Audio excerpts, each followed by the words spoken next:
Hello all, welcome back to our channel. ముందు రోజే పప్పు నానబెట్టుకుని పిండి రుబ్బుకునే పని లేకుండా అప్పటికప్పుడు ఇన్స్టెంట్గా హెల్దీ బ్రేక్ఫాస్ట్ రెసిపీస్ ఓ 2 రకాలైతే ఈ వీడియోలో చూసేద్దాము. ఆరోగ్యానికి ఎంతో మేలు చేసే రాగి పిండి, అలాగే వెజిటబుల్స్ అన్నీ కలిపి రాగి బన్ దోశ ఎలా తయారు చేయాలో చూద్దాము. అలాగే ఎన్నో రకాల ఆరోగ్య ప్రయోజనాలు ఉన్న ఓట్స్తో కూడా ఇన్స్టెంట్గా దోశ ఎలా ప్రిపేర్ చేసుకోవాలో ఈ వీడియోలో చూసేద్దాం. ఇంకెందుకంటే లేటు, ఫస్ట్గా అయితే ఓట్స్తో ఇన్స్టెంట్ దోశ ఎలా ప్రిపేర్ చేసుకోవాలో చూసేద్దాం పదండి. దీనికోసం ముందుగా ఒక మిక్సీ జార్లో 1 కప్పు ఓట్స్ని మెత్తగా గ్రైండ్ చేసుకోవాలి. ఈ విధంగా ఫైన్ పౌడర్ లాగా గ్రైండ్ చేసుకోవాలి. ఇప్పుడు దీన్ని ఒక బౌల్లోకి ట్రాన్స్ఫర్ చేసుకొని ఇందులో 1/3 కప్పు బొంబాయి రవ్వని యాడ్ చేసుకోవాలి. అలాగే 1/3 కప్పు బియ్య పిండిని వేసుకోవాలి. నెక్స్ట్ సన్నగా తురిమిన క్యారెట్ని 1/2 కప్పు, అలాగే సన్నగా తురిమిన ఉల్లిపాయ ముక్కల్ని, అలాగే పచ్చిమిర్చి ముక్కల్ని కూడా యాడ్ చేసుకోవాలి. నెక్స్ట్ ఇందులో ఒక 2 టేబుల్ స్పూన్స్ వరకు పెరుగును కూడా యాడ్ చేసుకోవాలి. అలాగే సరిపడిన సాల్ట్ వేసుకోవాలి. తర్వాత ఒక 2 కప్పుల వరకు నీళ్ళని పోసుకొని మొత్తం కూడా కలిసేలాగా బాగా కలుపుకోవాలి. ఈ విధంగా పిండి మొత్తం కలిసేలాగా ఎక్కడ ఉండలు లేకుండా బాగా కలుపుకోవాలి. ఇలా కలుపుకున్న పిండిని ఒక 15 నిమిషాల వరకు మూత పెట్టి పక్కన పెట్టేసుకోవాలి. 15 నిమిషాల తర్వాత మనకి పిండి మొత్తం కూడా గట్టిగా అయిపోతుందన్నమాట. ఈ నీళ్లు మొత్తం పీల్చేసుకొని రవ్వ మనకి మొత్తం దగ్గరగా అయిపోతుంది.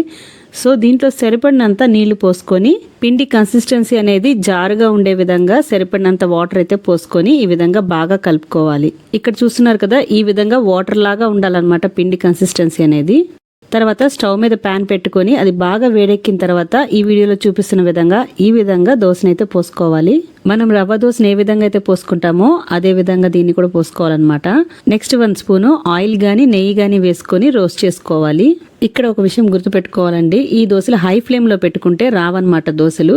సో లో ఫ్లేమ్లో పెట్టుకొని నిదానంగా రోస్ట్ చేసుకోవాలి. ఇక్కడ చూస్తున్నారు కదండి, లో ఫ్లేమ్లో పెట్టుకుంటే మాత్రమే ఈ విధంగా మనకి దోశ చక్కగా రోస్ట్ అవుతుంది. 2 వైపులా చక్కగా కాల్చుకొని తీసేసుకోవడమే. ఈ దోశలు వేడివేడిగా తీసుకుంటే బాగుంటుంది, చల్లారిపోతే కొద్దిగా మెత్తబడిపోతుంది. సో ఎప్పుడు రొటీన్గా కాకుండా డిఫరెంట్గా ఇలా ఆరోగ్యానికి ఎంతో మేలు చేసే ఓట్స్తో ఈ దోశని మీరు కూడా తప్పకుండా ట్రై చేసి చూడండి. ముందు రోజే పప్పు నానబెట్టుకొని పిండి రుబ్బుకునే ఓపిక లేదా, అప్పటికప్పుడు ఇన్స్టెంట్గా ఏదైనా బ్రేక్ఫాస్ట్ చేసుకోవాలనుకుంటున్నారా? అయితే ఈ రెసిపీ మీకోసమే. రెగ్యులర్గా చేసుకునే బియ్యంతో చేసుకునే దోశల బదులు ఇలా రాగి పిండితో ఒకసారి ట్రై చేసి చూడండి, చాలా బాగుంటుంది. చూస్తున్నారు కదా ఎంత సాఫ్ట్గా ఉందో, అలాగే లోపల కూడా చాలా ఫ్లఫీగా ఉంది.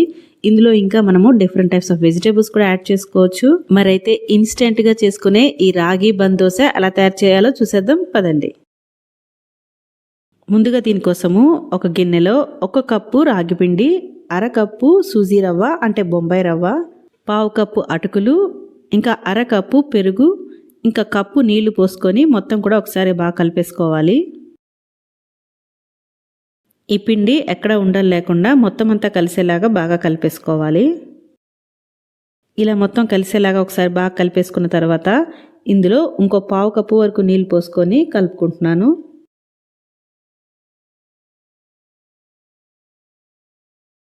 ఇలా కలిపి పెట్టుకున్న పిండిని ఒక 15 నిమిషాలు మూత పెట్టి నాననివ్వాలి.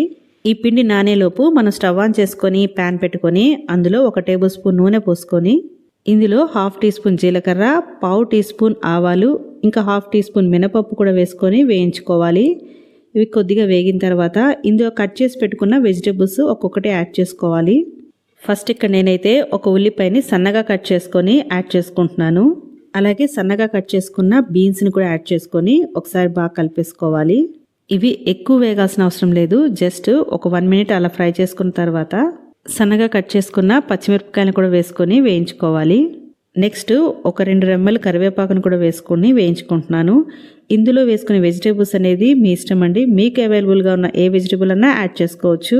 ఇంకా మీకు నచ్చితే క్యాప్సికమ్, కార్న్ ఇలా ఏ వెజిటేబుల్స్ అన్నా యాడ్ చేసుకోవచ్చు. తర్వాత తురిమి పెట్టుకున్న ఒక 1/2 కప్పు క్యారెట్ని కూడా వేసుకొని ఒకసారి మొత్తం కలిపేసుకున్న తర్వాత స్విచ్ ఆఫ్ చేసేసుకోవచ్చు. ఇది ఎక్కువ వేగాల్సిన అవసరం లేదు. ఒక 15 నిమిషాల తర్వాత మూత తీసి మనం కలిపి పెట్టుకున్న పిండిని ఒకసారి ఇలాగా బాగా కలుపుకోవాలి. ఇది మరీ గట్టిగా ఉంటే కొద్దిగా వాటర్ యాడ్ చేసుకొని గ్రైండ్ చేసుకోవచ్చు. ఇప్పుడు దీన్ని నేను మిక్సీ జార్లో ట్రాన్స్ఫర్ చేసేసుకొని కొద్దిగా నీళ్ళు యాడ్ చేసుకొని గ్రైండ్ చేసుకుంటున్నాను. నీళ్ళు అనేది మరీ ఎక్కువ యాడ్ చేయకూడదండి, దీని కన్సిస్టెన్సీ కొంచెం థిక్గానే ఉండాలి. ఇప్పుడు దీన్ని మెత్తగా గ్రైండ్ చేసుకుందాము. ఈ పిండిని ఒక బౌల్లోకి తీసుకుందాము. తర్వాత ఇందులో మనం ఇందాక ఫ్రై చేసి పెట్టుకున్న ఆనియన్స్, క్యారెట్ అన్నీ కూడా ఇందులో వేసేసుకోవాలి. కావాలనుకుంటే పచ్చిగా కూడా డైరెక్ట్గా ఇవి యాడ్ చేసుకోవచ్చు. కాకపోతే కొద్దిగా ఇలా ఫ్రై చేసుకొని యాడ్ చేసుకుంటే టేస్ట్ ఇంకా బాగుంటుంది. ఇంకా సన్నగా కట్ చేసుకున్న అల్లం ముక్కలు, అలాగే కొత్తిమీర, ఇంకా సరిపడా సాల్ట్ కూడా వేసుకొని ఈ మొత్తం కూడా కలిసేలాగా బాగా కలుపుకోవాలి. ఇలా కలుపుకున్న తర్వాత ఇందులో ఒక చిటికెడు వంట సోడా వేసుకుంటున్నాను నేను. మీకు కానీ బేకింగ్ సోడా వద్దు అనుకుంటే స్కిప్ చేసుకోవచ్చు. కొద్దిగా నీళ్లు పోసుకొని ఒకసారి మొత్తం కలిపేసుకోవాలి పిండిని. ఇది వేసుకోవడం వల్ల పిండి మరింత ఫ్లఫీగా వస్తుందన్నమాట.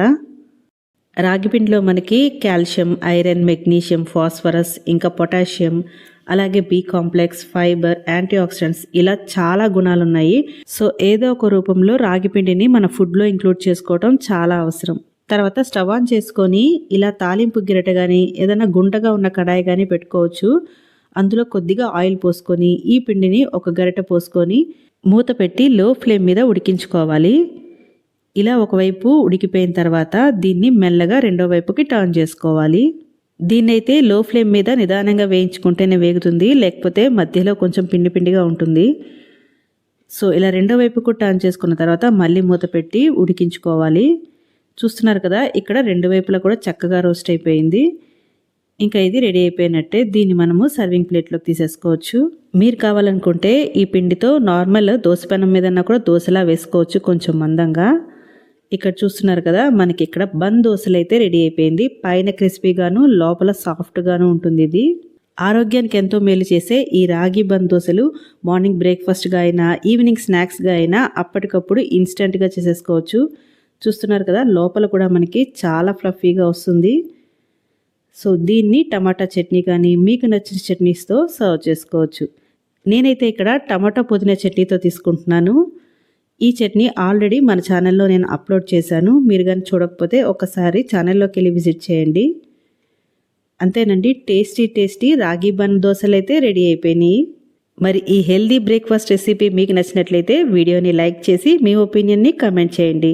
ఇంకా ఈ రెసిపీని మీ ఫ్రెండ్స్ అండ్ ఫ్యామిలీ మెంబర్స్కి షేర్ చేయండి. ఇలాంటి ఇంట్రెస్టింగ్ రెసిపీస్ కోసం మన ఛానల్ని సబ్స్క్రైబ్ చేసుకోండి. మరో ఇంట్రెస్టింగ్ రెసిపీతో మళ్ళీ కలుసుకుందాం. Thank you for watching. Have a nice day.